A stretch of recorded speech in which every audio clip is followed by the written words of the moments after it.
ഈ ഗേൾസ് ഹോസ്റ്റലിനെ ചുറ്റിപ്പറ്റിയൊക്കെ ഇഷ്ടംപോലെ horror stories ഉണ്ടാവും. സ്പെഷ്യലി കോൺവെന്റിന്റെ ഹോസ്റ്റലൊക്കെ എന്നുണ്ടെങ്കിൽ കുറെ കഥകളുണ്ടാവും. അങ്ങനത്തെ ഒരു കഥ പറഞ്ഞുതരാം. ഈ കഥ നടക്കുന്നത് ഒരു 8-9 വർഷം മുന്നേ ആണ്. അതായത് ഈ കഥയിലെ കുട്ടി ഫസ്റ്റ് ഇയറിൽ പഠിക്കുന്ന ടൈമിലാണ് ഈ കഥ നടക്കുന്നത്. കഥയിലെ ക്യാരക്ടറിന് നമുക്ക് ജസ്റ്റ് ഒരു പേര് കൊടുക്കുക, സാറ. കഥ തുടങ്ങുന്നതിന് മുന്നേ പ്ലോട്ട് ശരിക്കും പറഞ്ഞുതരാം. ഇതൊരു ഒറ്റ ബിൽഡിംഗ് ആണ്, വലിയൊരു ബിൽഡിംഗ് ആണ് ഹോസ്റ്റൽ. അവിടെ തന്നെയാണ് എല്ലാ ഇയേഴ്സിലെ കുട്ടികളും ഉള്ളത്. അത് തന്നെ ഗ്രൗണ്ട് ഫ്ലോറിൽ PG-ത്തെ കുറച്ച് കുട്ടികളുണ്ട്, പിന്നെ ഫസ്റ്റ് ഇയറിലെ കുറച്ച് കുട്ടികളാണ് ഉള്ളത്. ഫസ്റ്റ് ഫ്ലോറിൽ ഫുള്ള് ഫസ്റ്റ് ഇയേഴ്സ് ആണ്. സെക്കൻഡ് ഫ്ലോറിലും തേർഡ് ഫ്ലോറിലൊക്കെ സെക്കൻഡ് ഇയേഴ്സും തേർഡ് ഇയേഴ്സും ഒക്കെയാണ്. ഓരോ ഫ്ലോറിന്റെയും കൊറിഡോറിന്റെ ഏറ്റവും ലാസ്റ്റിലായിട്ടാണ് ബാത്റൂമിന്റെ ഏരിയ ഉള്ളത്. ഈ ബാത്റൂമിന്റെ ഏരിയന്റെ അവിടെ ഒരു മെയിൻ ഡോർ ഉണ്ട്. അത് തുറന്നാൽ തന്നെ 2 ടോയ്ലറ്റ് ആണ് ഉള്ളത്. അതിന്റെ ഓപ്പോസിറ്റ് ആയിട്ട് തന്നെ 2 ബാത്റൂം ഉണ്ട്. അത് കഴിഞ്ഞിട്ട് പിന്നെ ഒരു ഹാള് പോലത്തെ ഏരിയയാണ്. അവിടെ കുറെ ബാത്റൂം ഉണ്ട്. പിന്നെ നമുക്ക് തുണിയെല്ലാം വിരിച്ചിടാനുള്ള അയ ഉണ്ട്. അതുപോലെ അലക്കാനുള്ള സൗകര്യമൊക്കെ ഉണ്ട്. അങ്ങനെയാണ് ഈ ബാത്റൂമിന്റെ ഏരിയ ഉള്ളത്. ഓക്കെ, ഞാൻ പറഞ്ഞില്ല ഇതൊരു കോൺവെന്റിന്റെ ഹോസ്റ്റലാണ്. അതുകൊണ്ട് തന്നെ സ്ട്രിക്റ്റ് ആയിട്ട് ഇവർക്ക് ഇങ്ങനെ ടൈമിംഗ് ഒക്കെ ഉണ്ടാവും. അതായത് ഇവരുടെ ക്ലാസ് കഴിഞ്ഞ് വന്നാൽ ഒരു 6 o'clock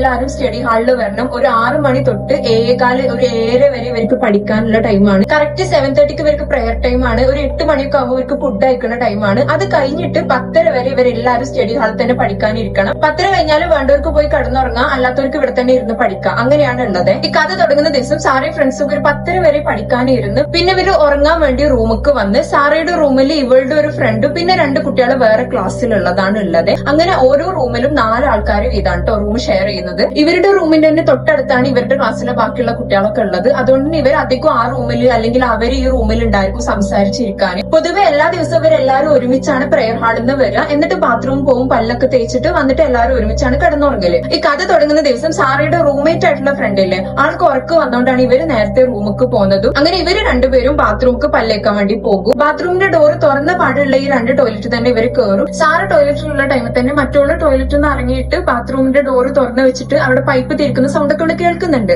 അങ്ങനെ സാറേയും ടോയ്ലറ്റിൽ നിന്ന് ഇറങ്ങിയാണ്ട് ഓപ്പോസിറ്റ് തന്നെയുള്ള ബാത്റൂമിൽ കയറിനാണ്ട് പല്ല് തേക്കാൻ തുടങ്ങും. അങ്ങനെ സാറ് പല്ല് തേച്ച് ഇറങ്ങി വന്നതും ഇവളോട് ഇതിന്റെ ഇതുവരെ കഴിഞ്ഞില്ലേന്ന് ചോദിച്ചാണ്ട് ഇവളുടെ ബാത്റൂമിന്റെ അടുത്തേക്ക് നടന്നതും പെട്ടെന്ന് ബാത്റൂം അങ്ങ് അടച്ച് എന്നിട്ട് നല്ല സ്പീഡിൽ പൈപ്പ് അങ്ങ് തുറന്നേ. അപ്പോഴൊക്കെ ഇവളിങ്ങനെ പുറത്തുനിന്ന് ഓരോന്ന് ഇങ്ങനെ സംസാരിക്കുന്നുണ്ട്. സാറിങ്ങനെ ഓരോന്ന് പറയുമ്പോഴും തിരിച്ചൊന്നും റെസ്പോണ്ട് ചെയ്യുന്നുണ്ടാവില്ലേ. ഇടയ്ക്ക് ഇങ്ങനെ പൈപ്പ് തിരിക്കുന്നുണ്ട്, അതുപോലെ തന്നെ പൈപ്പ് ഇടയ്ക്ക് ഇങ്ങനെ ഓഫ് ആക്കി ഇടുന്നുണ്ട്. അത് മാത്രമേ ഉള്ളൂ ഉണ്ടാവുക. അങ്ങനെ സാറിങ്ങനെ സംസാരിച്ച് നിൽക്കുന്ന ടൈമിൽ പെട്ടെന്ന് ഇവളുടെ പൈപ്പ് ഓഫ് ആക്കുന്ന സൗണ്ട് കേൾക്കും. അങ്ങനെ ഇവള് ഇറങ്ങിയെന്ന് വിചാരിച്ചാണ് സാറ് ഇവളുടെ ബാത്റൂമിന്റെ മുന്നിലേക്ക് പോകുകയെ. ഇവളുടെ ഡോറിന്റെ മുന്നിലെത്തിയതും പിന്നെയും പൈപ്പ് നല്ല സൗണ്ടിൽ അങ്ങ് ഓപ്പൺ ചെയ്യേ. അതുവരെ ഇവിടെ ഇങ്ങനെ പേടിക്കുന്ന രീതിക്കൊന്നും ഒന്നും ആലോചിച്ചിട്ടുണ്ടാവില്ല. ഇതൂടെ ആകുമ്പോൾ ഇവർക്ക് പെട്ടെന്ന് ഒരു റോങ് ഫീൽ അങ്ങ് അടിക്കുകയെ. എന്തോ ഒരു പേടി പെട്ടെന്ന് അങ്ങ് വരും. അങ്ങനെ ഇവിടെ പേടിച്ചിട്ട് തിരിഞ്ഞ് നടക്കാൻ തുടങ്ങും. ബാത്റൂമിന്റെ മുന്നത്തെ ഈ മെയിൻ ഡോറിന്റെ മുന്നിൽ പോയി നിൽക്കാന്ന് വിചാരിച്ചാണ് ഇവള് തിരിഞ്ഞ് നടക്കും. അങ്ങനെ ഡോറിന്റെ മുന്നിൽ എത്തിയപ്പോഴും ഇവളുണ്ടാവും ഈ ഒരു ഏരിയന്റെ കുറച്ചിപ്പുറത്തായിട്ട് തന്നെ മുന്നിൽ നിൽക്കുന്നത്. ഇവളെ കണ്ടത് സാറ് ആകെ പേടിക്കുകയും പിന്നെ ആരെ ബാത്റൂമിൽ എന്നുള്ളത്